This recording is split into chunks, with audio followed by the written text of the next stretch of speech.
Previously on Legends of Aelos. At Jazir stating that the North will rally, Rowan turns to his friends and compatriots, the stresses of recent events ebbing somewhat, as he confidently acknowledges that the North truly does welcome them, and Bastion will be provided. Jazir proceeds to assure that whatever efforts may be made by opposing forces against the party, that they will not propagate or be enforced in the town of Herendine. Jazir then departs with his men, but not before Rowan gives him an appreciative farewell. Not long after his departure, Cole approaches Rowan, looking for a bit more insight into their plight, along with what Rowan and the party's goals truly are, before he reaffirms that whatever is destined for the group, he will be with them. Rowan accepts the new bonds to be forged and the adventures that lay ahead, whatever direction it may take them. After this, Cole then turns to another person of interest to him, Thodrak, or at least his skills. He, along with everyone else it would seem, have projects that they would like to see if Thodrak could undertake. Unfortunately, most all of them presented are a bit outside of his scope of craft. He is a fine blacksmith, but only just so. Fortunately, Asher and Karun can facilitate any leather and cloth alterations that might be needed, and Thodrak can facilitate any workshop needs that the two might be lacking. Rowan's uncle does have one proposition posed to him, though, that is within his wheelhouse. After the party departs for the village to run errands of supply procurement, along the way, Karun provides a schematic and the means to manufacture it, and Thodrak gladly undertakes the commission, free of charge, considering not only the close ties to Rowan and family, but also the sheer quantity of armament that the half-elf fighter produces from the bag of holding containing them. A win-win to the party, considering that they have now just lightened their inventory load significantly. Also, while in transit, Briar approaches Cole, he walking alongside Elwyn, the latter smoking from his churchwarden pipe, as the two brothers speak on the departure of Xander, heading south towards the waters of the Warring Sisters Sea at Midcove. She then takes it upon herself to welcome and give Cole the rundown on the band of travelers he is now in the company of, particularly the skill sets of each, so that not only does he feel more welcome, but is also aware of the utility the party has, it now augmented with what special skills and equipment he brings to the team. Now at the outskirts of town, the group notices a guard going about his assigned duty, putting up wanted posters of the five, before immediately noting that it's a shame that the hooligans keep ripping down the signs, as he places the now crumpled poster in his pouch before carrying on with the rest in much the same fashion. This is extremely relieving to the beleaguered party, though Aurelia does bring to point that their safety is not immutable, and they should still remain vigilant, even with the ever-increasing presentation of Herendine as a haven for them. Now in the town proper, Briar and Cole split from the party to head to the bookstore, Bree leaving some gold with Karun to procure whatever ingredients he can.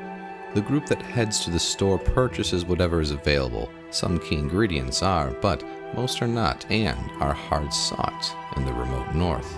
The two at the bookstore attempt to procure whatever literature they can find on lore and topography of the local region, the most pertinent information they gather being related to Van Salath, the ice volcano to the northwest, though even that is shrouded, namely in warnings of not to travel to the frigid location.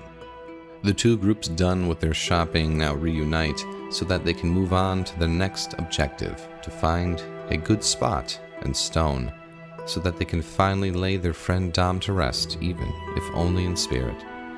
Upon finding a location, Asher proceeds to form a boulder into a proper headstone with a small gauntlet brazier atop that he ignites with a continual flame, the stone in light to be a guide to those in darkness, the inscription conveying that it is as Dominicus would have done in life. Each of the original five say a piece in Dom's memory, Karun performing a personal ritual to send the soul of their friend off to rest, he hopefully knowing that his dreams and hopes are carried in the hearts of his friends, his companions, his family. After the ceremony, they retire to the tavern to drink in his memory.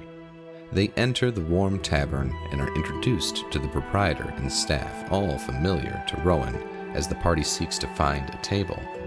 Asher makes a point to check in on his wife, to which Coria updates that she is still a number of days away, and that there was a small scuffle they had to deal with along the road, but overall, they are well and in good spirits.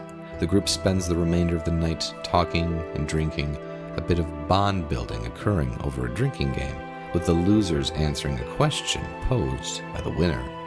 As the night winds late, the party returns to the house. Aurelia and Briar begin to share a tender moment before Martizan sees to a swift truncation of said encounter as he barges into the room without a second thought.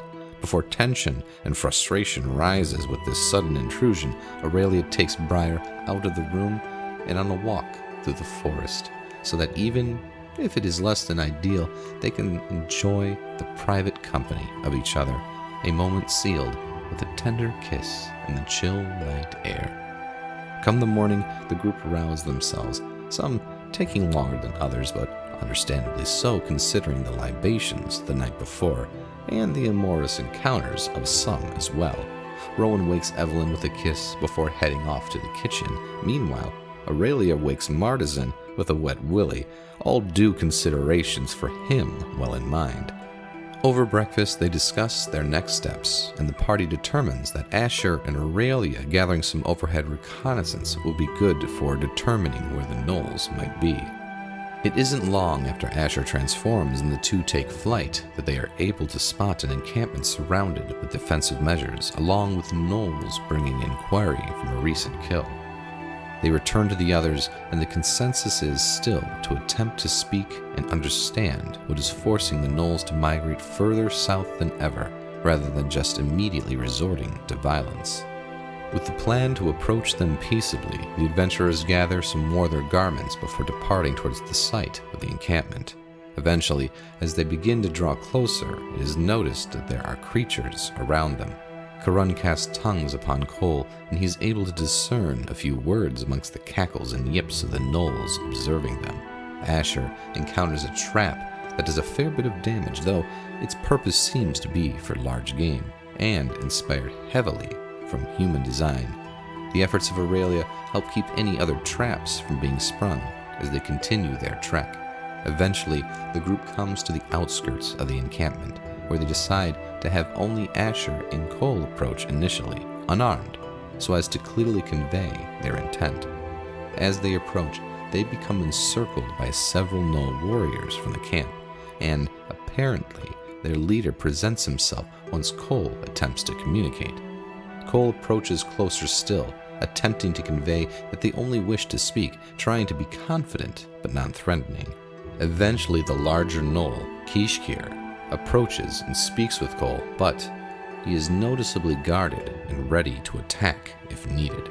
Cole does what he can to attempt negotiations to stop the assaults on the population of the village, though even with his ability to speak their language for the moment, it is hard to gain ground on the matter. The gnoll leader states it is necessary for them to migrate, as the northern mountain has displayed the signs of a coming eruption, and that only the Coldsies can do anything about the nature of Von Salath. When Aurelia comes forward, though, the situation changes, as it is discovered that she is in fact of the race that the gnolls referred to as the Coldsies.